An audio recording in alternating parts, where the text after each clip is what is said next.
Welcome to the Walking Twat in Norway. Although today's stuff really doesn't have a lot to do with Norway, again. I guess there just isn't a lot of stuff that I really feel particularly like talking about that has a lot to do with my trip to Norway. I mean, I do talk about that type of stuff, but no. It's generally not the main thing. But this time, I'm also recording this in a odd schedule, I think. You see, normally I record Walking Twats one per day. Sometimes I record them in 2 sessions, but then I want to link them back together. Very rarely I'll record 2 a day. But those 2 then are generally... Well, I did that yesterday, but the first was recorded around 6 AM, and the other one was recorded about 8 PM, so 12-hour difference. Yeah, I think that still counts. This time I'll be recording 2 right after the other. Because in one, I'll be talking about my fun little D&D campaign thingy that I'm thinking up. Because, hey, I really like thinking and talking about that. The other will be condemning God. It's a kind of a bit of a weird overlap, so I thought that, hey, maybe I'll just should split them up. So, let's start with condemning God. Because one thing you'll often hear atheists say is that God is evil. Now, that wouldn't make a lot of sense, now would it? Because, oh, God is all good. Well, that's basically what people take issue with. Just, the Bible, or at least believers, say that God is all good, but that's not really what is reflected. And I won't even be going into the problem of evil here. No, instead I'll just use one of the best known stories where God is evil. What's this amazingly well-known story? The global flood. Now, of course, the easy answer to this is, oh, but all the people that got drowned were wicked, they were evil, they needed to be killed. That's actually not the angle I'm going at. Sure, God killed over 99% of every living thing on Earth, and the entire story doesn't work on any level, but let's take that away, because, hey, it's God. He should be able to do anything, shouldn't he? So, if I don't say that God is evil because he killed all those people, and if I don't have a problem with that story because it can't happen, and it didn't happen because it's...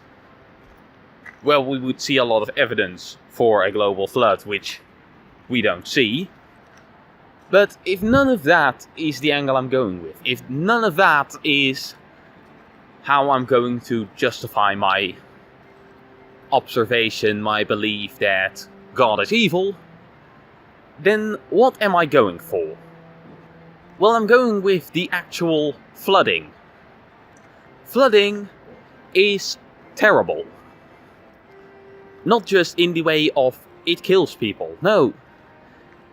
Just imagine. Suddenly it starts raining, or the water just starts rising from out of the waters of the deep. Imagine that suddenly happens around you. What would you do? Well, the first option is, you do nothing, and you drown. Okay, drowning is a horrible way of dying. Because, if you get underwater, you'll hold your breath, obviously. The problem is, you can only do that so long. Carbon dioxide builds up in your blood. And at some point, instinct will take over and you are forced to breathe. And at that point, you'll get water in your lungs, which is excruciatingly painful apparently. Okay, so you'll probably not just do nothing and drown. What you'll instead do is start swimming. The thing is, this wasn't a flood for 5 minutes. No, this was a year. Meaning that if you just start swimming, well, first you get exhausted and then you'll drown. Great! So, you get all the pain of doing nothing, plus first getting incredibly exhausted and learning that, hey, I'm going to drown. I can't keep this up, I will drown. Great!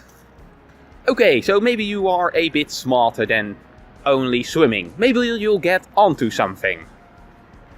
Great, now you are in something boat-like. So, if the flood lasted for 2 days or so, you'd be fine.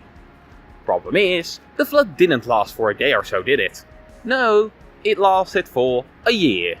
So, on a boat, congratulations. Instead of dying due to asphyxiation, with water filling your lungs, instead you'll die off first. Lucky you! Because if I don't remember it completely incorrectly, there's a rough rule of 2. You can go 2 minutes without air. You can go 2 days without water.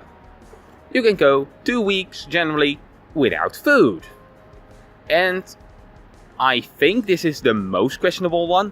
I think you can go 2 months without sleep. But hey, maybe the water that's filling up the earth isn't salty water.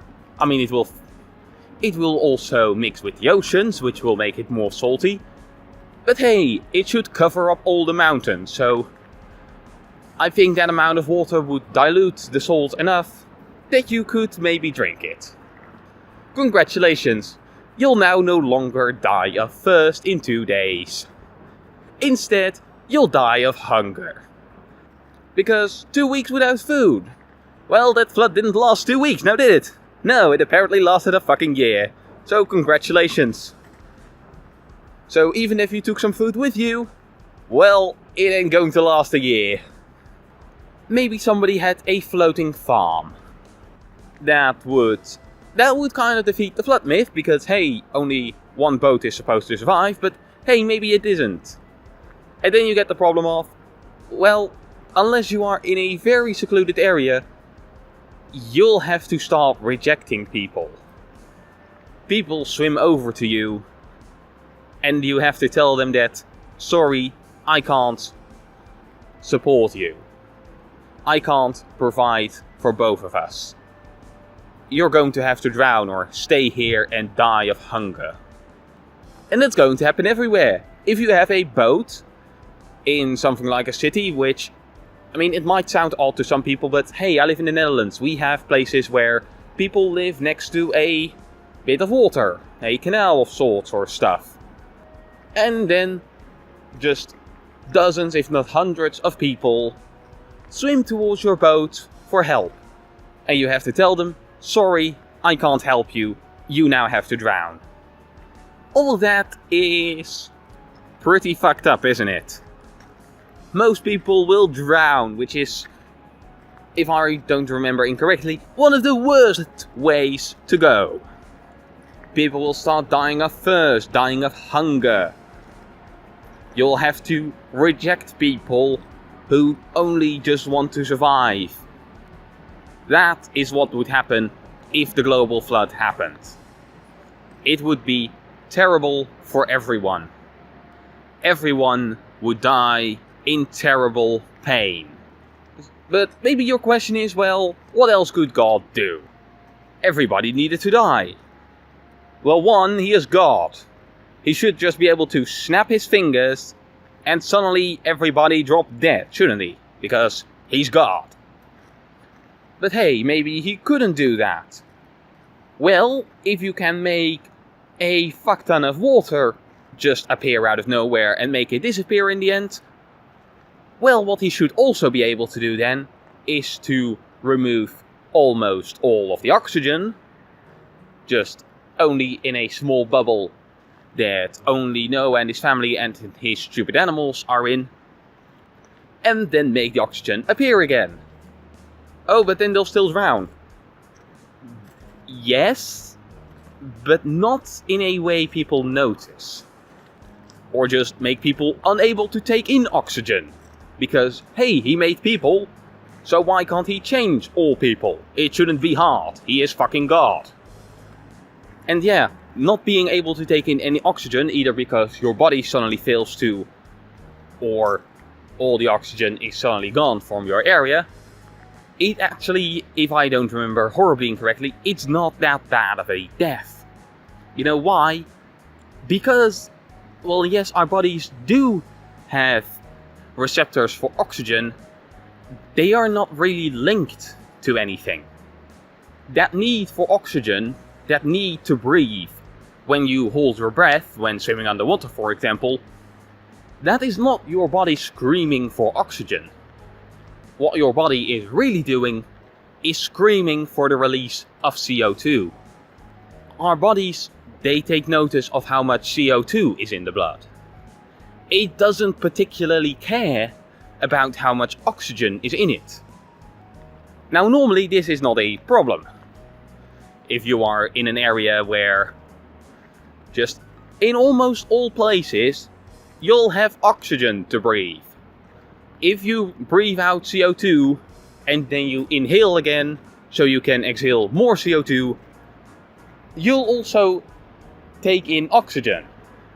Your body screaming for the release of CO2 also takes in oxygen. But if, for instance, this is something that they have done, if you place people inside a room where there is just mostly normal air, but without the oxygen, people don't start gasping for air. No, they can release the oxygen, but they start to faint. And then they quickly put on a mask again, which, because they normally do this in planes, but then they put on a mask again and hey, they are back, but they just black out. Just the brain switches off, so it uses less oxygen. And if it then still doesn't get oxygen, well, you'll die, but you are unconscious. And that's just one very simple way. That is one extremely simple way God could have basically killed everybody like he wanted to, without using one of the worst methods of death possible. So, why is God evil? Simple. Because when he tries to kill people, when he tried to kill everybody on the planet, he used the worst, most cruel way of doing that imaginable. I can't think. It's one of the worst ways to murder somebody, I think. I mean, there are probably worse ways, but seriously, drowning is fucking terrible. Why is God evil? Because he uses the most cruel way possible. Or, you know, he's God, so he could have just given everyone a heart attack. So, my little question to theists would be, if God is good, why is he cruel? This has been tWTiN, about to record the next episode.